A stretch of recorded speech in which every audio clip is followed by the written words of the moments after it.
Hello, everyone, and welcome to another episode of Beyond the Dais, a podcast about the stories taking place in and around El Paso County, Colorado. I'm your host, Scott Anderson, and today I have the pleasure of being joined by the Chief Executive Officer of Colorado Springs Utilities, Travis Deal. How are you doing today, Travis? Morning, Scott. Very well. Thank you. Good. Thank you. Thank you for taking the time. I understand you're a very busy person, so I appreciate you making the time to help educate me about the utilities today. No, and I appreciate the opportunity. I think, we're very much, plugged into all things El Paso County, of course. So all these avenues to get information out to our customers and those in the community is always important for us. Excellent. Well, before we get into things today, I want to quickly add that if listeners are interested in more stories about people doing good in and around El Paso County, or hearing from county leadership about local government priorities and how they operate, you can find additional episodes of this podcast on your podcast platform of choice. But to get into things, Travis, I was wondering if you could start by giving us some background about yourself and let us know how you ended up here at Colorado Springs Utilities. Yeah, so I've been here going on 8 years. So it's a great organization. I had a recruiter get a hold of me about a position out here, and I was working for Duke Energy at the time in Indiana. That's where I'm from, small town in southern Indiana. So definitely want to take the opportunity. I always loved Colorado and, wanted to definitely take advantage, of living out here, while I was still able to tackle the mountains and was able to come out and haven't regretted it at all. Like I said, grew up small town, went in the Marine Corps right out of high school, did a few different things, went to work at Duke Energy, and like I said, really loved the energy business and come out here and got to learn the other commodities, other than just electric. Since we are a four-service utility, we have electric, gas, water, and wastewater, and we're having a large fiber install as well. So I've been able to really grow and learn over the last 8 years of some very important commodities that I hadn't had a lot of experience in. What was it that drew you to utilities? I mean, electric initially to begin, but what drew you to that? Yeah, my dad actually worked for Duke Energy, so he retired, 31, 32 years. So one of the larger coal plants was pretty much in my backyard. So pretty much a lot of family and friends, worked there. And it's something that when you talk about making a difference, like I said, I always tell everybody, I was in the Marine Corps, you always had a mission, you felt the pride of service, and, you knew what you were doing mattered. So whenever I, got with utilities and, started doing energy, it's the same thing. Mm-hmm. We bring essential services. We make sure that everybody can live the lives that they would like to live, whether it's schools, hospitals, our military partners, people teaching their kids at home. You have a sense of service, and I love that part of utilities. Yeah, it's one of those things where, again, unless you're like in it, you probably don't think about it too much, but anytime you turn on the lights, you're like, that was me. Yep. And a lot of other people. Oh, a lot of other people, a lot of very important, a lot more people more important than me in that process. Yeah. Yeah. But no, that's really cool. So you've been in this role as the CEO of Springs Utilities for about 2 years now. What have you learned in that time that has helped you lead the organization? Yeah, the good thing is, like I said, I've been here almost 8 years. I've, been official in the CEO role 2 years there in February. And I think it really helped me, coming up through the organization. I definitely got to do several different roles, while I was here. So it sort of helped me really learn everything, learn the groups, what they did, built relationships, with a lot of, the employees in the organization that just do a phenomenal job for our community, day in, day out. So I think that helped a lot, but it also helped me learn the community, what was expected of me in these roles, what is, the priorities, of the city of Colorado Springs, as well as El Paso County and some of the neighboring communities we support, even up into Teller County. It's very important that we're, very strong public partners. We're one of the largest employers, if not one of the largest employers in El Paso County. So it's important for us to understand what that role is as well, to how to continue to support the community through volunteerism, making sure we're bringing reliability of all four services at the most competitive cost we can. So all of these things sort of help me immensely in the role that I'm in today. So you've mentioned it a couple of times now that Springs Utilities is not just electricity, it's for utilities. It may be common for a lot of people to receive those utilities through different entities, different organizations. Can you tell me how Springs Utilities being essentially a one-stop shop, I guess, if you want to refer to it like that. How does that benefit customers, but also benefit you as an organization being able to provide that service to your customers? Yeah, I think the biggest benefit is, just like there's only one of me. So, whenever you start getting deficiencies, like my leadership team, really pretty much our executive team from our general managers, officers, myself, we serve all four services. So I think that brings cost efficiency in where you don't have as much overhead as what a single utility. So that helps, keep costs competitive. The other thing too is utilization of resources. So whenever, things happen, events happen, like some of our drivers, our heavy equipment operators, our field service, a lot of those employees are also for service. So when they go out, connect service, you're going to see one Colorado Springs Utilities employee, and they're doing all three. So you're having, like if you're new to the community and you're setting up service, you only have that one time that somebody's going to come. You're talking only one customer service. You're only talking to one field service. You're not having to set up 3 or 4 appointments, through different vendors. So all of those are benefits. And I think it really does help drive efficiencies, makes it a lot easier. The curse is, unfortunately, when we have to look at, rates, we do put all on one bill. So that's the curse is like we don't have 3 different entities spread out. It sort of is all focused on one. But I think our employees are very adverse and they're very well trained and they can handle, everything, we get nothing but compliments from our customer service center and a lot of our employees that touch the customers every day. Having them be able to talk about whatever your needs are is just probably the biggest of all. Yeah, and that's one of the things that I always think is interesting to hear about from is the customer service side of it. Because, let's be honest, even none of us here like paying bills, right? No one likes doing it. But of course, with something like utilities, it's like, okay, like that one makes a little bit more sense. I want electricity, I want water, yeah. But how do you train those customer service reps to give that good service to the customers? Yeah, and I think that's good. And with us being a municipal utility, there's really 3 different types of utilities. There's investor-owned utilities. That is really, more on that, price point driven. Investors own them. Then you have cooperatives, which, really serves a lot of our rural communities, and they are public power as well. They have an elected board. And then you have, municipal utilities. So, the co-ops and municipal utilities, we're owned by our customers. So, whenever you're on the phone, with a customer, that is one of your, owners really of yours. So I think it's naturally ingrained in a municipal utility to strive for customer service because, we have that connection being the type of utility we are. Our customer service does go through a long, lengthy training with this before, they're really turned loose, on the phones or in the call centers, over in revenue billing, all these areas that they touch or even field service. A lot of times it's a year training, before they're turned loose. But I think our teams, from the top down, I have seen nothing but everybody try to do what's right, for our customers. So a lot of it just naturally ingrained and, through very lengthy training sort of helps drive that focus home. Yeah, and one of the things as an employee of the county, I live in this county, right? So I sort of have a self-investment in the work that we're doing because, I want us to do good work because it positively affects me who lives here, right? And I think, too, where you have customer service agents who are also utilities customers, right? They want that good service as well. So it sort of is a self-fulfilling thing where, hey, if I provide good customer service to customers, I'm also one of those customers. I also want that level of service, right? I think it's a nice way to approach that, knowing that people, we are the users of the service that we work for. Yeah, absolutely. And, and there's definitely different strategies a lot of companies take a look at, and we deal with a lot of them too when we interface with different aspects of customer service through our daily lives. But we have always made sure that was never really outsourced. It was always insourced. And I think, this is your neighbors, your friends, your family are on these phones.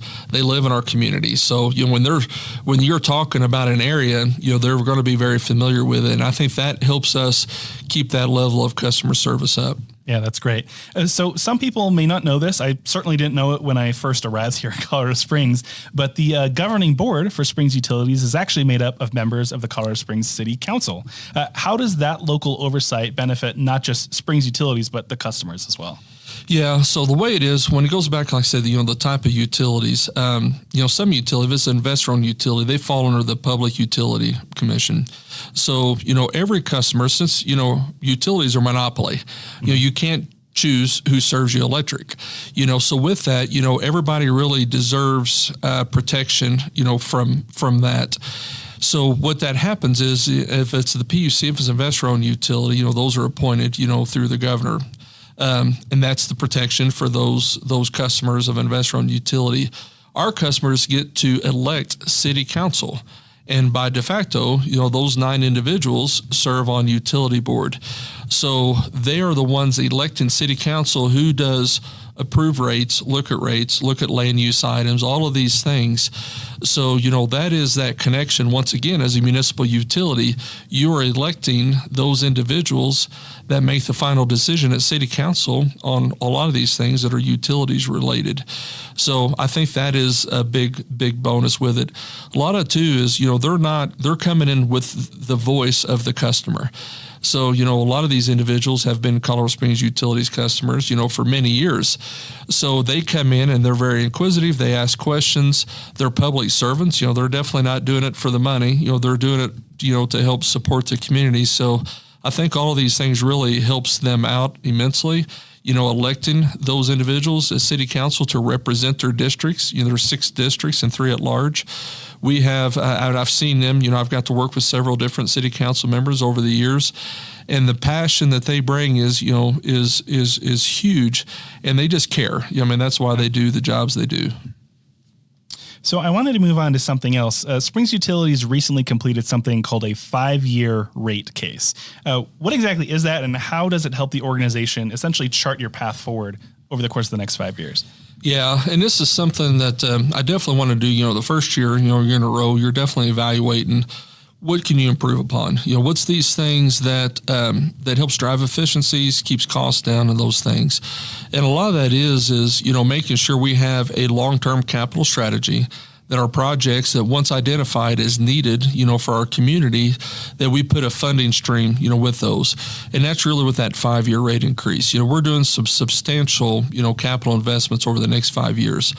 So this allows us to go out through strategic sourcing, making sure we're doing the things we need to, that our projects, because what happens is, when you come in and you're working with a vendor, a contractor, for a large scale, multi-million-dollar project, but the contract says it's due year-to-year appropriation, they're going to inflate some risk coverage with that. Yeah. So now having that the projects are funded, that we've approved. We're putting in new power plants. We're putting in huge wastewater expansions. We're building new reservoirs. These projects you don't start and stop. So these are things here. So really what that rate increase is the capital plan for those key projects. It really didn't have anything else built in there other than those. And I think, we're building for what the future of Colorado Springs looks like. I always say, utilities, we're that foundation of a home. Our city leaders, our county leaders, the county commissioners, city council, the mayor of Colorado Springs, all of these, civic leaders are the ones who envision, what our city and county can look like. What utilities does is build the foundation of the house. Then from there, how many rooms, how high you go is really up to somebody else. But we have to always stay ahead of that. And that's really what we're building for these next 5 years, is allowing the city of Colorado Springs, El Paso County, and all the residents there to have what they need to see the future of what our community should look like.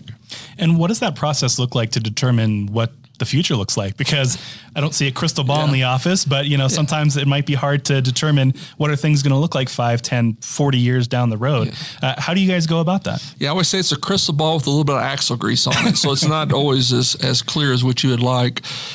Utilities is definitely the most regulated type of business there is. So, meeting, local, especially state and federal regulations is a big part of that, and understanding, what those changes are.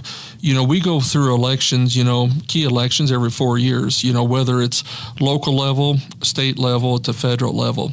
And with that, you want to make sure that you're investing in those projects that are going to sustain and be very bipartisan, in a lot of natures, because, sometimes, political parties change and what their appetite for things changes.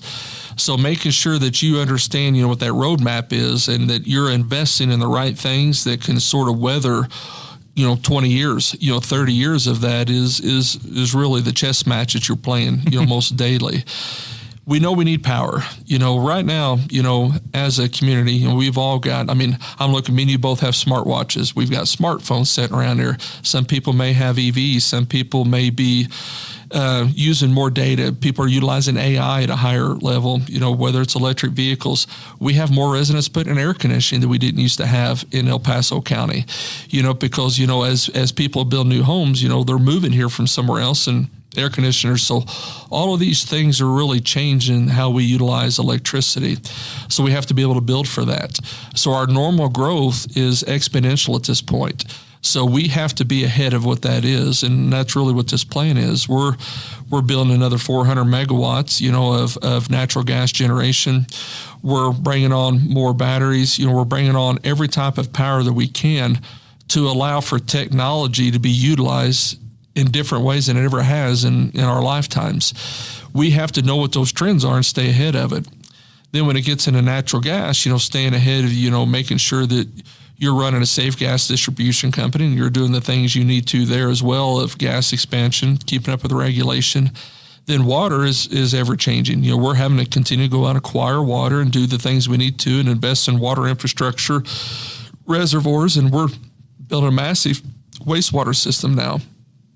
All of these things, because everything we do takes, 3, 5, 6, 7 years, Right. So we can't wait till you need it. We got to be ahead of before you need it.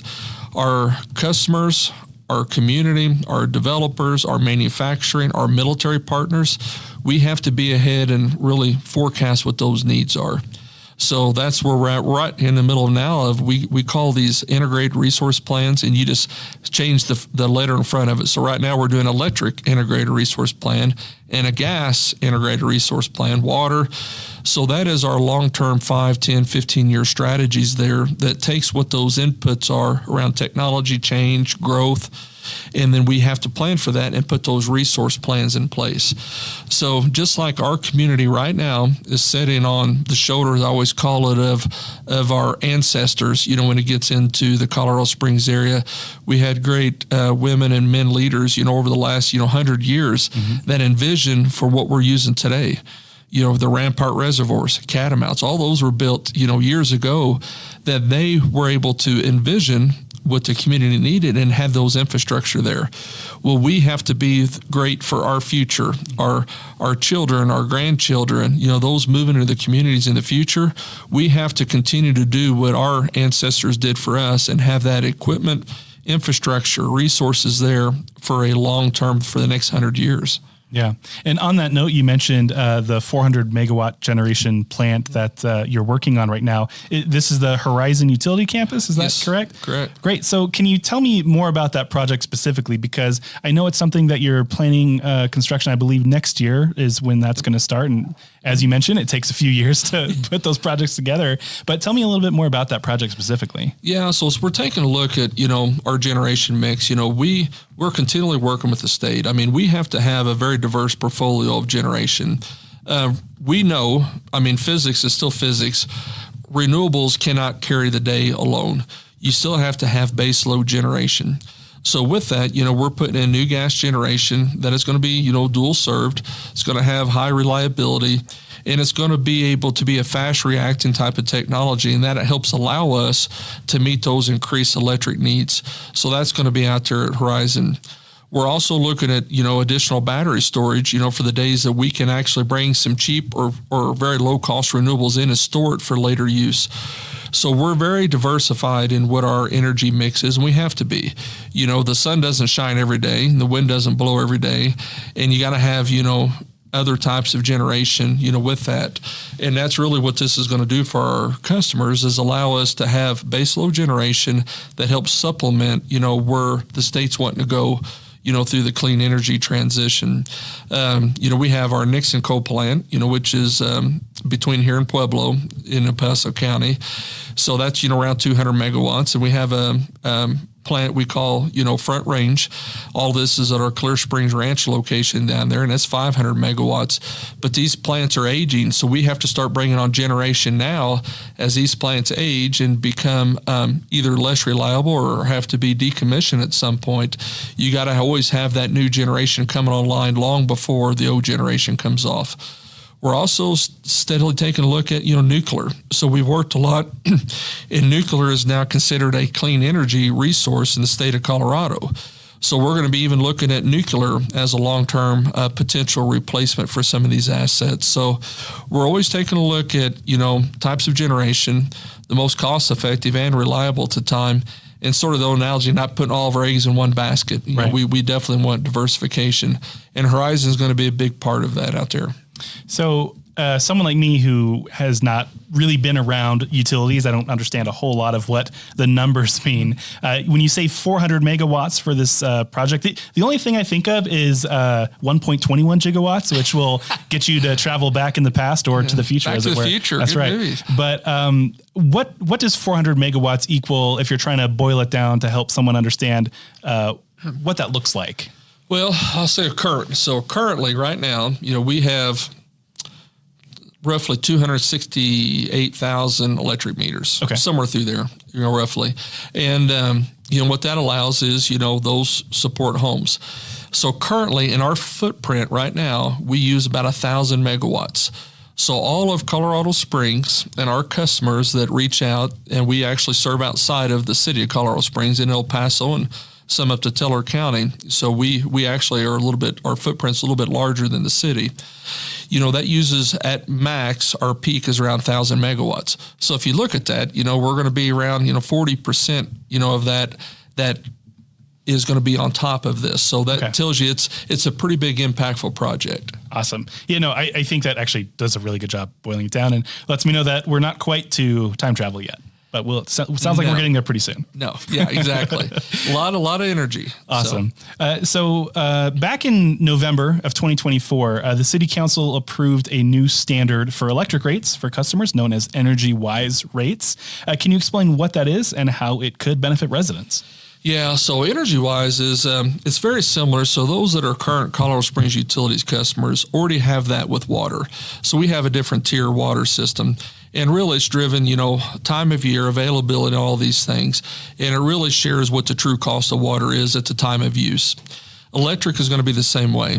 So as our electric footprint changes and, within the state, with the regulatory requirements around that, our power is not all the same. So used to, when we had large coal plants, those were like, we had 5-year contracts.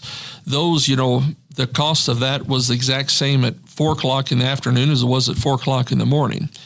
What we're seeing as these base loads transition and us having to utilize more renewables is the price changes by hour of what energy actually costs us. So what this does is allows those individuals who can utilize energy differently in those lower cost times can actually save money. And if they can't for some reason, whether it's a small business, we have small businesses, whether it's our restaurants or different types of businesses out there, they can't change, when they use power. Their lights are on, they got to, make a living and succeed as a business. Those will have different rate structures for more flat. So you're going to be able to look at a few different options there, time of use, and that's for those that, hey, I can do the laundry different. Hey, I can charge my car different. I can do different things around the house and manipulate my electric usage to lower times. They may want to use time of use. Those others who can't because of other reasons may just choose a flat rate. So it's going to give different ones, but it really gets down to the true cost of energy. At the time of you use it, that's what you're going to pay is what it is costing us at that time. Sometimes it's cheaper, sometimes it's more. And that actually keeps it where you're not having some people subsidize others.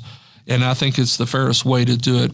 It's been rolled out in a lot of different places, throughout the country. So we've used lessons learned there, and we're definitely rolling out. And we want to make sure we are educating customers on that. And we have a lot of information out there, and we're doing that this year before it starts going live in 26. Yeah, and one of the things, again, as it kind of relates to the billing side of things, I've noticed that, if people, are customers and they are potentially struggling with, meeting those payments that need, you guys have programs in place to help with that sort of thing. Can you talk a little bit about some of those programs? Yeah, so Project Cope's probably the biggest one that we actually, our employees are heavy donors to, and a lot of people in the community, that if somebody is definitely struggling paying, I definitely suggest, they reach out to our call center, which we talked about, our customer service. They're very well trained, and they're going to get them into the right area, either through us or through some of our partner agencies in town who help some of these programs like Cope or LEAP or some of these. We know life happens. We know people struggle, and there's ebbs and flows of, what people's, they may have job impacts or medical emergencies. We know things happen, and we do have a lot of plans that we can help people and work around those. And it's a lot out there, and I would strongly suggest anybody that falls in that category, call our customer service center, and they're very understanding, very knowledgeable and sympathetic of all of the avenues to help them out. And I think that's a great opportunity that our customers have that others may not have. Awesome. And so what is the best way, in your opinion, for people to learn more about what Springs Utilities is doing if they're inclined to learn more?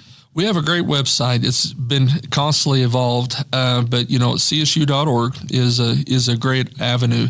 Pretty much everything's in there. And 448-4800, is our call center. Those two things. And we're also, I did the first one last year. We're sort of doing a state of the utility, and I think that's another area too. And we have that June 25th, and it's free for anybody to come to that wants to learn more about utilities. And we have tons of information there. We have a magnitude of employees there from all aspects, from our utilities connections groups, if you're going to be building new homes or doing those things, our water conservation, our energy conservation group. We have 811 represented there, about DIG. Pretty much all avenues and all things utilities, it can be seen or heard on June 25th. And we do that at the City Hub. And like I said, it's free to anybody who would like to come. Then we'll make you a utilities expert then. Yeah, good luck with that. Yeah. So, we've had the opportunity to talk about a lot of different things, but just wanted to give you a final opportunity if there's anything else you think would be important for our listeners to know about. Yeah, I think, just making sure, they're always in contact and staying educated what's going on with utilities. Utilities in general, I can't stress enough that, there's things that we do at our level, but they're all really being driven by state and federal entities, whether it's our representatives, our state senators, our governor's office, and even at the federal level. So, being educated, making sure everybody is involved in elections and understanding, what direction, the state or the federal government's going. I can't stress enough, because we do have to respond to that. And a lot of things we're doing is meeting different regulations. So being involved in your local politics as well state and federal is something I think a lot of people miss out on. The other thing too is, being educated. We have a great conservation center, so if you're going to be putting in windows, doors, any type of equipment in your home, everything from dishwashers, to furnaces, anything like that, I would strongly also recommend you reach out to us as well, because we may have rebates, we may have things that can help through efficiencies, through installation of windows. We try to make sure we're one of the few businesses, we try to help you use less of our product. Not most businesses do that, but our team really focuses on trying to make you as efficient as you can at your home, because that is the cheapest way for you to save money. Mm-hmm. We can't control sometimes, what it costs for us to run a business. It just continues to change. But how you use us and the less you use is really the ultimate way to save the most money, and we want to help you do that. Excellent. Well, thank you, Travis. I really appreciate you taking the time today and for all the work that you do for residents here in El Paso County. So thank you for speaking with me, and thanks for all the information. Yeah, thank you. Enjoyed it, Scott. Wonderful. If you are interested in listening to additional episodes of Beyond the Dais, be sure to look for us on Podbean or wherever you get your podcasts. Thanks for listening, and we'll see you next time.